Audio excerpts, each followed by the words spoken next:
There's not a PowerPoint for the class this morning. We're still in part 3. Part 3 takes a little bit because, it's Genesis, so it is one of those longer books. The time will even out, though, especially when we get to things, like the minor prophets and whatnot that are minor only because of their length, certainly not because of their depth. And so it's taking a little bit. We're still, but we are going to slightly speed things along here. Last week, we were in more about Abraham, talking about him being childless and whatnot, and a promise there. I know that I had mentioned in the sermon, and several were like, Abraham didn't laugh. And no, Abraham laughed too, and it depends on the commentary that you read.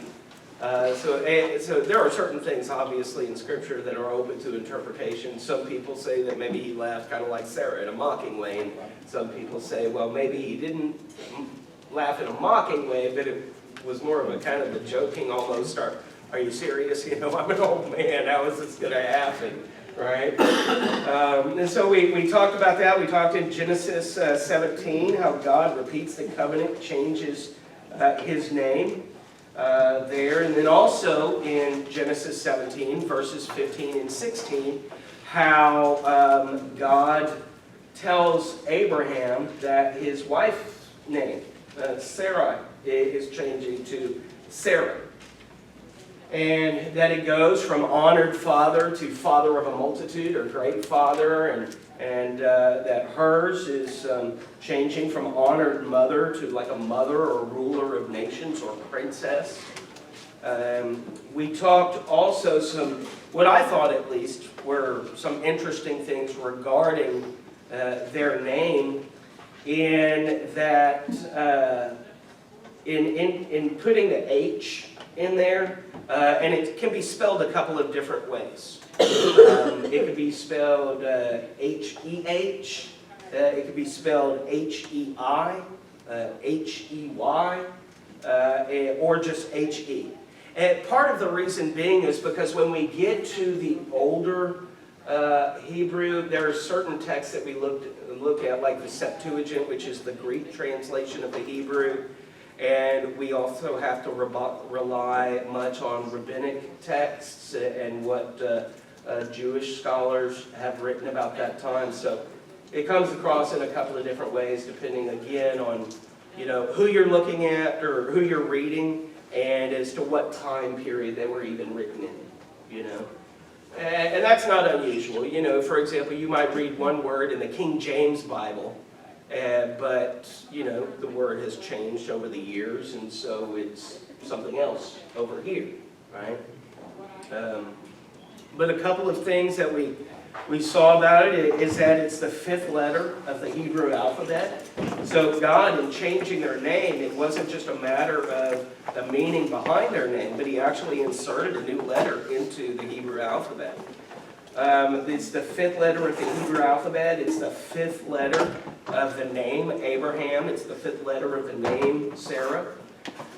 When we look at Hebrew numerology, and while we don't necessarily practice this, they did, is that the H, it means grace or favor in Hebrew numerology.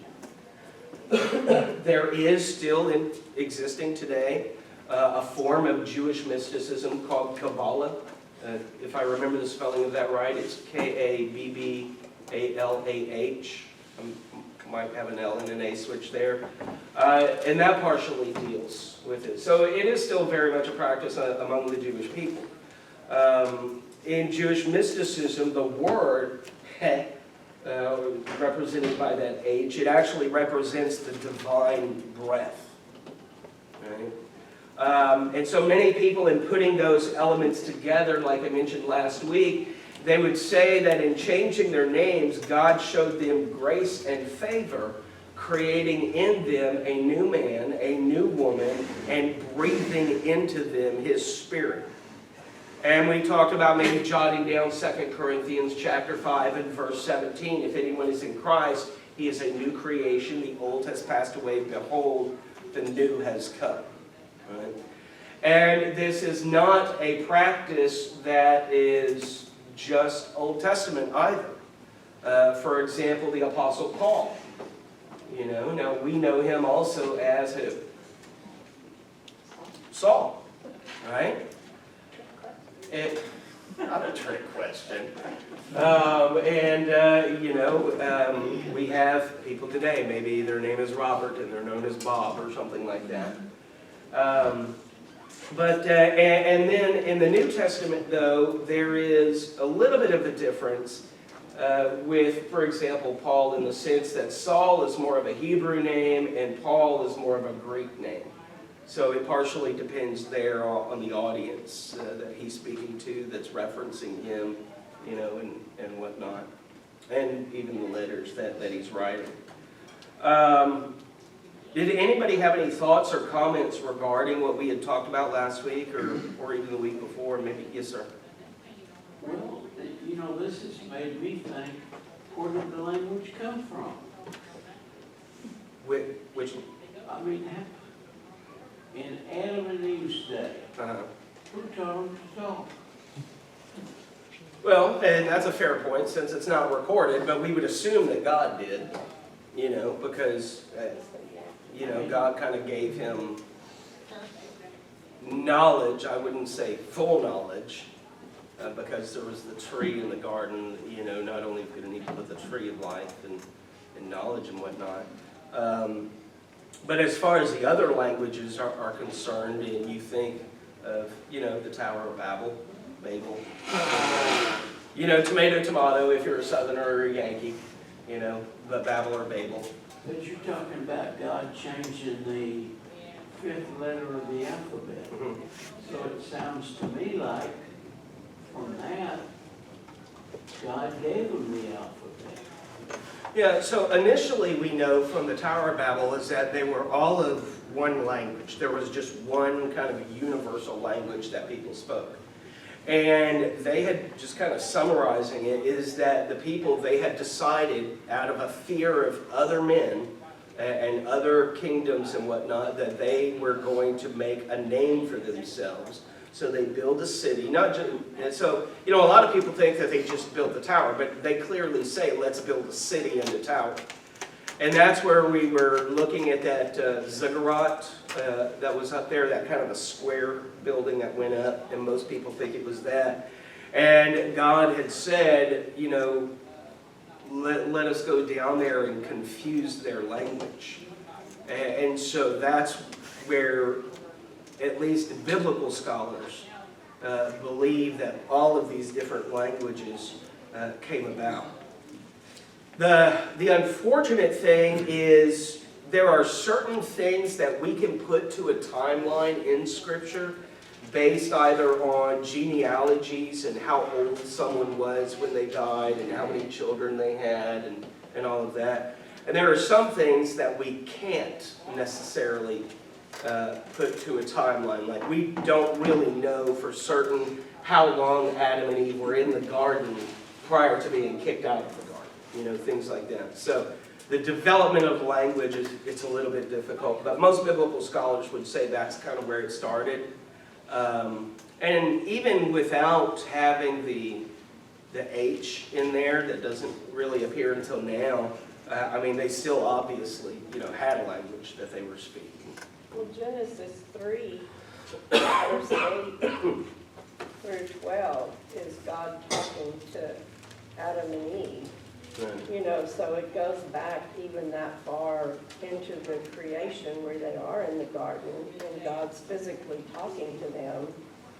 So yeah, and even language. Yeah, and even before that, when God creates, the animals and everything, they kind of all go by Adam in however that might have looked, and Adam is naming them, There are some kind of people who think that God speaking to them, that it wasn't verbally, that it was more almost telepathically, kind of like those, if you remember the old Star Trek, the people with the really big heads and everything and that type of thing. But I go with that he was physically speaking to them, but can I prove it one way or another?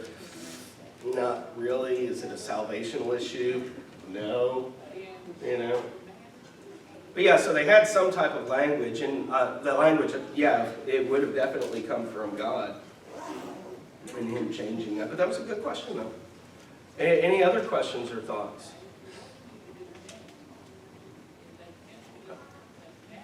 So, following, we are going to kind of speed things along, though, because we don't want Genesis to turn into John, right? And we're in John for 3.5 years, or Genesis for 3.5 years.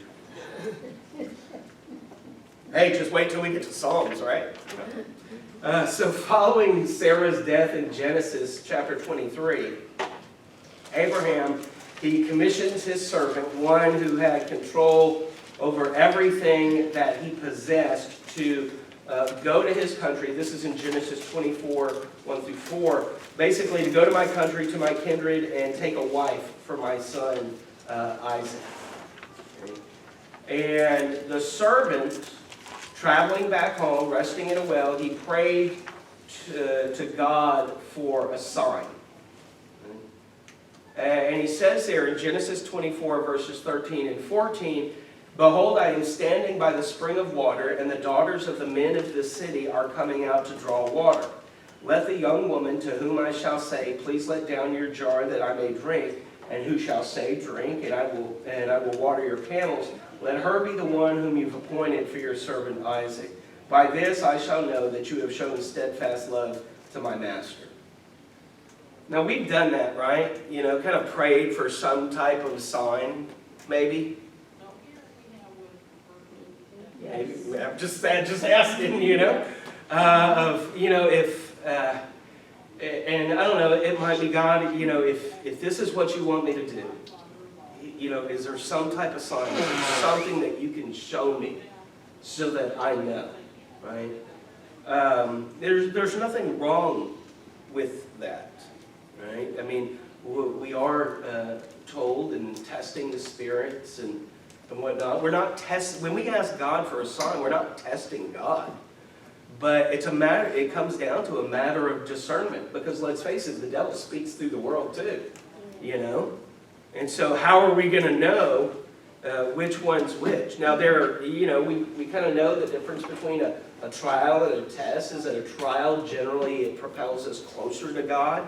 And trials are hard, that's why they're called trials, but typically it's intended to draw us closer to God, whereas a temptation draws us away from God, and it's typically that lust of the flesh, lust of the eyes, pride of life. And so there's nothing wrong with asking God for a sign. And that's prevalent in congregations, not just in individuals. There are congregations today who will have they'll make it a practice of kind of a fasting. As generally, as a congregation, they'll do it maybe at the beginning of the year or something, but they'll have a time of prayer and fasting. And as a congregation, so they're kind of all one like mind and what have you. Fasting is not a requirement in the Bible, just as an FYI there, you know. And fasting doesn't necessarily mean you're more spiritual than this person over here. But I just want to clear that up because I mentioned it. So, the servant, he's out there and he asks for this sign, and then the young woman whom Isaac would marry is Rebekah. Rebekah is Abraham's great niece. Okay?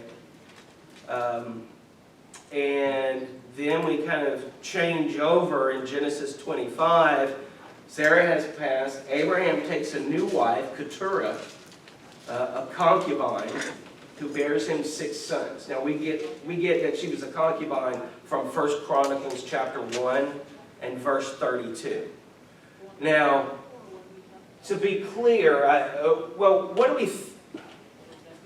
a lot of the times when we hear the word concubine, we might think of maybe like a prostitute or something, right? We don't look favorably on the word concubine, okay? But in actuality, in the Old Testament, a concubine wasn't necessarily someone like that. In fact, it often meant a second wife or a wife who did not have the same honor as the first. It was not necessarily a negative. Man, I thought she was going in the men's room for a second. You did too. Yeah. She got a phone call and I was like, whoa now. But it wasn't necessarily a negative thing. It was just really just meaning that she wasn't the first wife.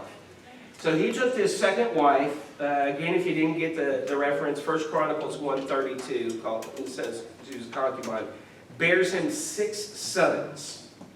So bears him 6 sons, yet here in Genesis 25, in verses 5 and 6, it says, Abraham gave all that he had to Isaac. But to the sons of his concubines, so more than one, Abraham gave gifts, and while he was still living, he sent them away from his son Isaac eastward toward the east country. So, we've got Isaac, and we've got these brothers here. Abraham dies at 175 years old, and he's buried with his wife. First wife, Sarah. Old man? Old man. Oh, yeah. Yeah. Yeah, and then you sit there and you think, man, Methuselah, he was like 965 before he died. But here's the thing. Abraham knew that God was working through him. And that God had use for his life in the blueprint of redemption. He knew that his seed would resolve the problem of sin. Jesus, in fact, even refers to this. You might want to jot down John chapter 8. John 8 and verse 56. He says, your father, this is Jesus talking, your father Abraham rejoiced that he would see my day. He saw it and he was glad. So even Jesus is referencing that Abraham saw what God was kind of planning in this seed lineage. And that it would come. Abraham had faith and he rejoiced in it. Right? And so, any thoughts or comments so far?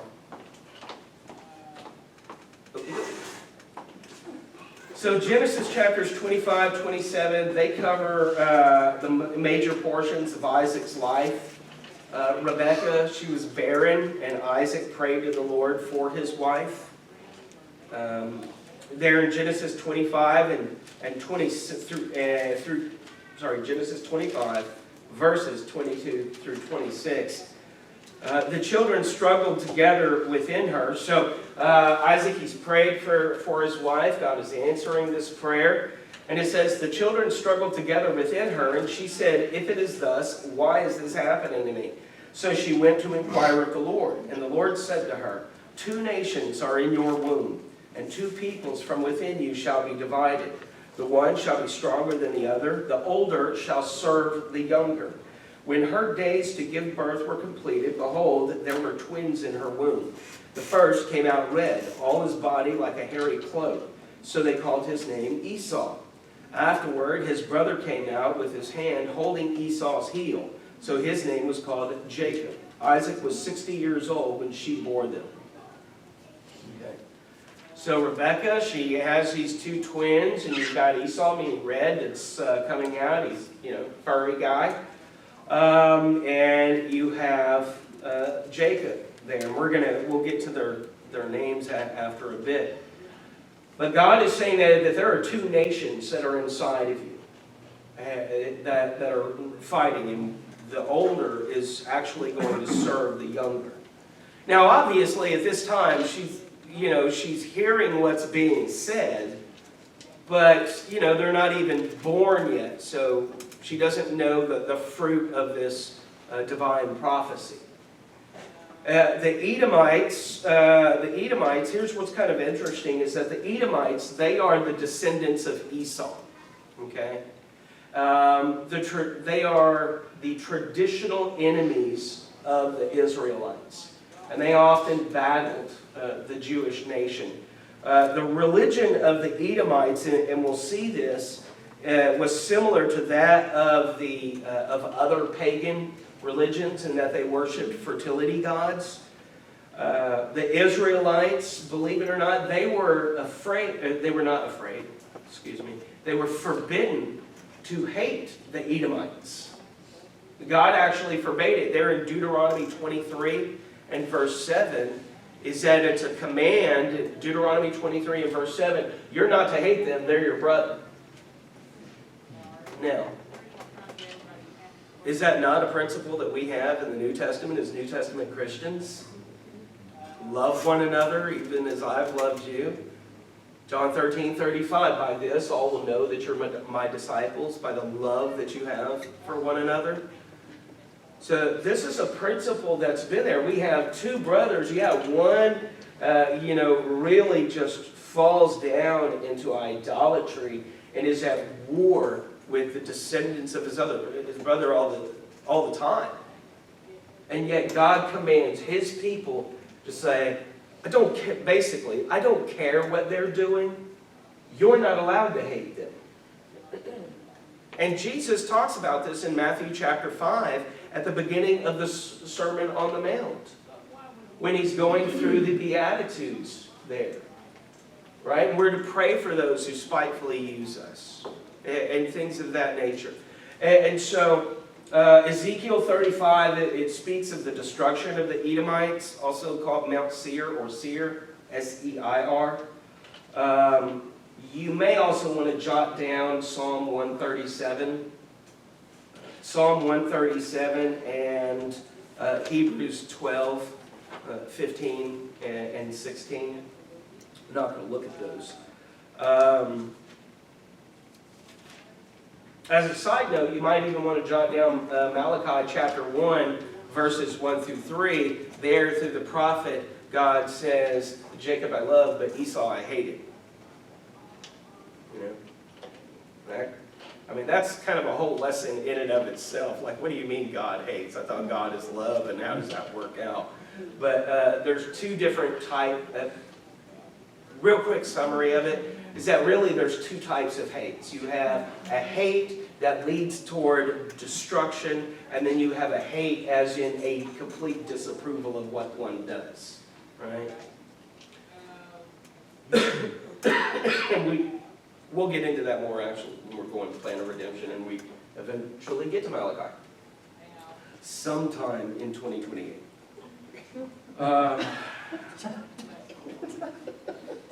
So, while on the mountain of Moriah, Isaac heard the voice of God, kind of reasserting the promise that was made to Abram in Genesis 12. And you can read that in Genesis 26, 3 and 4. Once again, connecting kind of the inception of sin in Genesis 3:6 with the redemption plan in Genesis 3:15 that became the seed, what was the seed of Abraham has now become the seed of Isaac. Right? So we're seeing this redemption being played out through faithful people. Kind of in a bit of irony, actually, a famine compelled Isaac to seek refuge in Gerar. Gerar is a Philistine city. And this is over in Genesis 26. So there's a famine in the land. He's compelled to seek refuge in a Philistine city. And yet he does the exact same thing that his father Abraham had done, in that he lies about his relationship with Rebekah and says, she's my sister. Only for the same thing to really kind of happen in that Abimelech rebukes him. Just like Abraham had been rebuked for it. It's like, why have you done this? We were fair with you. And he gives the same excuse that Papa gave. I thought if I said, I was her husband, y'all would kill me and take her. And, so he's committing these same errors.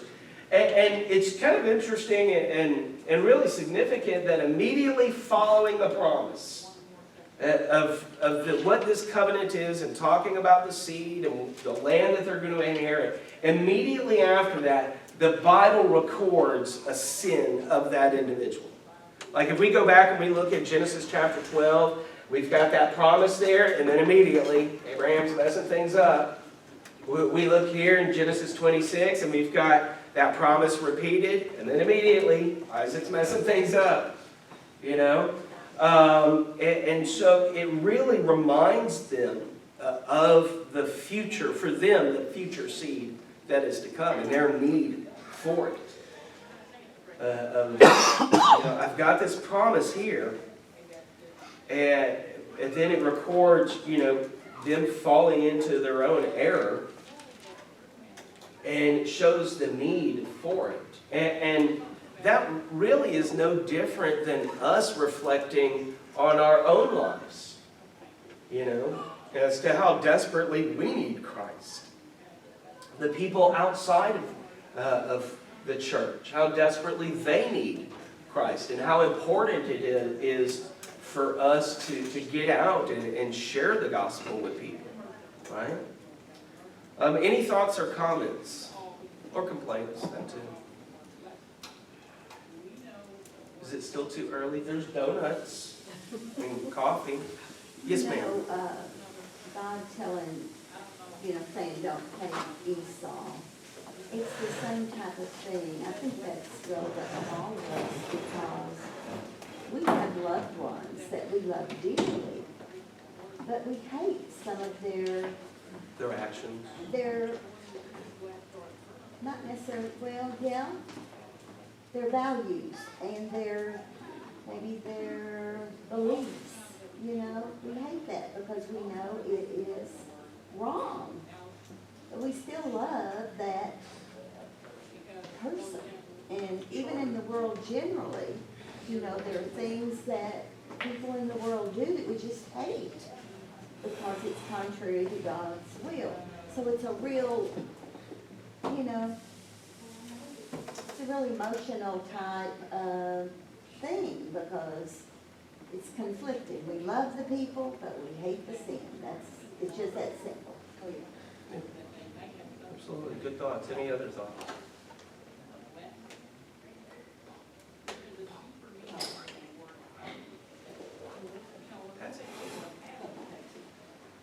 If you don't mind.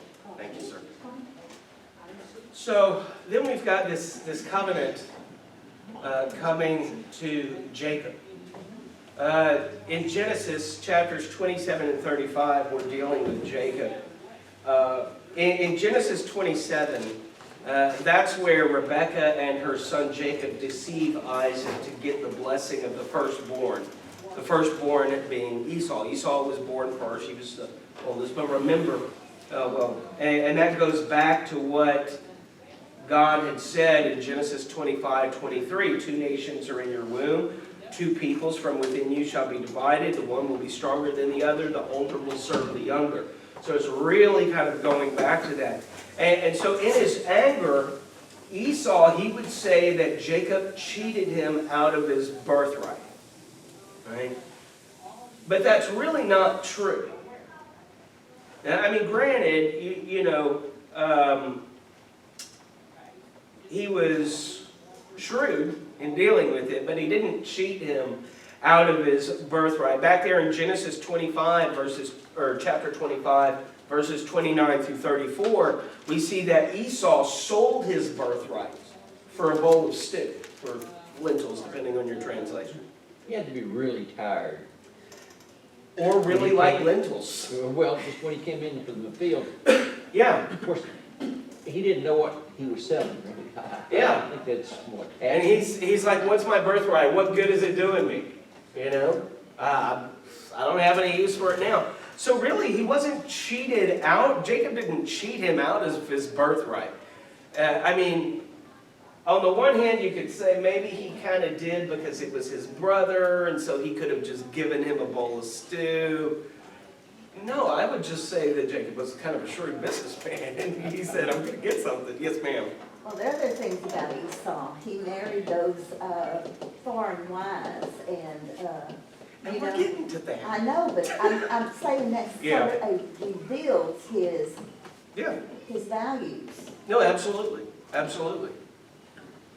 Was the birthright and the blessing the same thing, or were they different? With the birthright and the blessing, they generally went together. It's that the firstborn is typically going to get the blessing, the major portion, and what have you. Yeah. That's typically the case. It changed over time somewhat. Part of it because of corruption of the people, because there would also be that children, for example, were to support their parents in their age, as long as, but they could not use what they had devoted to God in the support of their parents. And so many children would actually use God as an excuse not to support their parents. They'd say, oh, I can't because I gave this to God, so I don't have anything for you. And realistically, they didn't give it to God at all. So it does kind of change, but at this point, it's generally that the birthright and the blessing are not one and the same, but that they're tied together. So because of him selling that for some lentils, he's not entitled to the blessing of the firstborn. And Esau then swears that after their father dies, he's going to kill his brother. The days of my father's mourning, when that's at an end, he's a dead man, right? Well, so hearing that, or it being reported to Rebekah, she sends Jacob away to Haran to stay until it's safe and to return. And while he's gone, he also needs to find a wife. To note kind of what Sherry was talking on, I'll give you the references. We need to consider that in Genesis 26, verses 34 and 35, Esau married 2 Hittites. A Hittite, that was a general term used by Old Testament writers to describe non-Semitic populations of Canaan. Non-Jewish people, okay? And then he would take an additional 3 wives, all of them from either the Canaanites or the Ishmaelites. Non-Jews either way. That's in Genesis 36.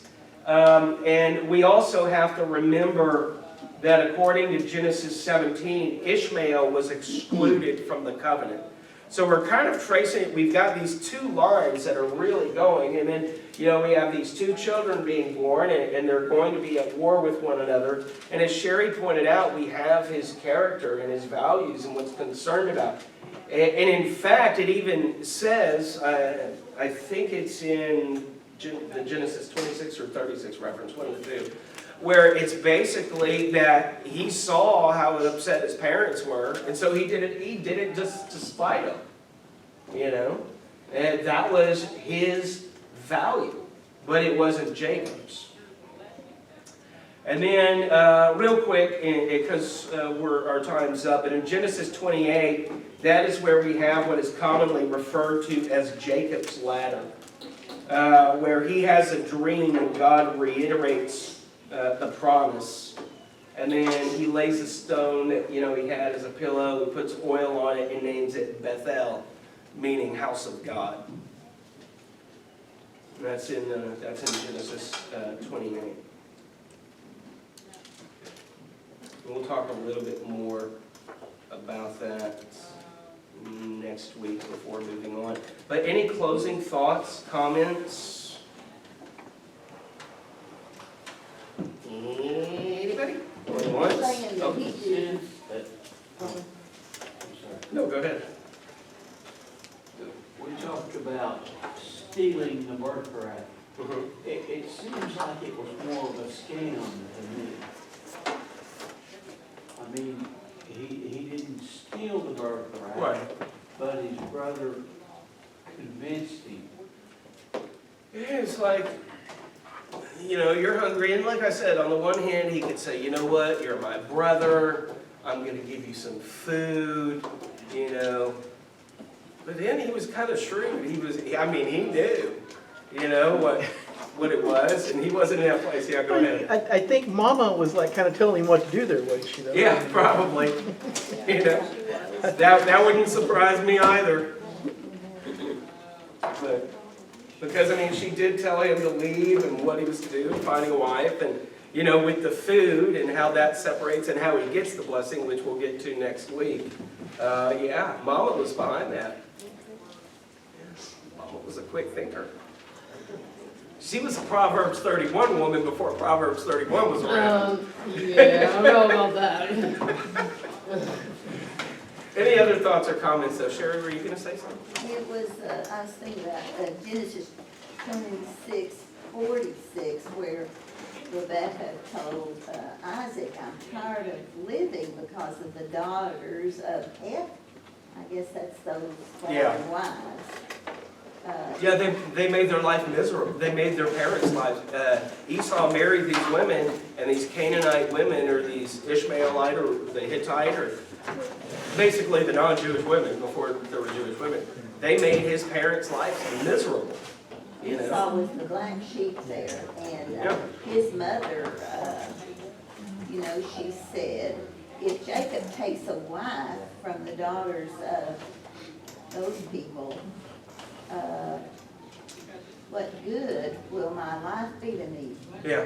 She was very upset. And she's like, if both of my sons sit there and go off and follow the way of the world, then what good has my life been? I think as parents, a lot of us think that, you know. You know, kind of if my kids don't obey, or, you know, whatever. I mean, granted, we're not going to know because typically children outlive their parents, right? But kind of, you know, what's it been for? Good thoughts, though. Appreciate it. No other thoughts, comments? Thank y'all very much. I appreciate y'all.